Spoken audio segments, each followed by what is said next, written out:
மக்களவையில் தாக்கல் செய்யப்பட்ட ஒரே நாடு ஒரே தேர்தல் மசோதாவுக்கு காங்கிரஸ், திமுக உள்ளிட்ட இந்தியா கூட்டணி கட்சிகள் கடும் எதிர்ப்பு. அறிமுக நிலையிலேயே எதிர்ப்பு வலுத்ததால் நாடாளுமன்ற கூட்டுக்குழுவுக்கு அனுப்பியது ஒன்றிய அரசு. ஒரே நாடு ஒரே தேர்தல் திட்டம் பாஜகவின் தோல்விகளை மறைக்கும் முயற்சி.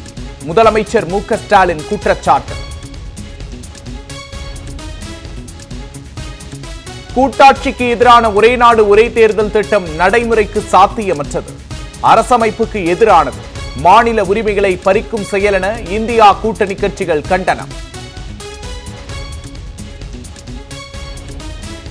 ஒரே நாடு ஒரே தேர்தல் மாநில உரிமைகளுக்கு மட்டுமல்ல, மக்களின் உரிமைகளுக்கும் எதிரானது.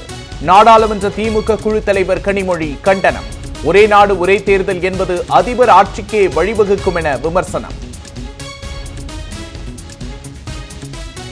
குட்கா முறைகேடு வழக்கில் குற்றப்பத்திரிகை நகல்களை பென்டிரைவில் வழங்கலாம். எதிர்ப்பு தெரிவித்த மனுவை தள்ளுபடி செய்தது சென்னை சிறப்பு நீதிமன்றம் உத்தரவு.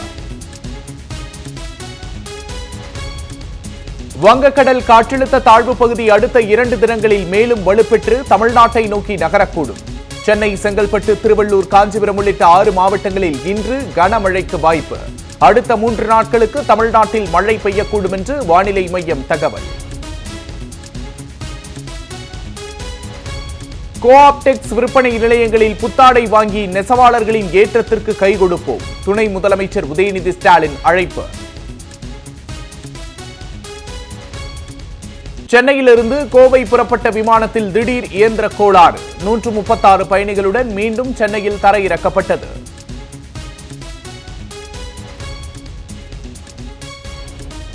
அதானி முறைகேடு, மணிப்பூர் விவகாரம் குறித்து நாடாளுமன்றத்தில் விவாதம் நடத்த அனுமதி மறுக்கப்படுவதற்கு கண்டனம்.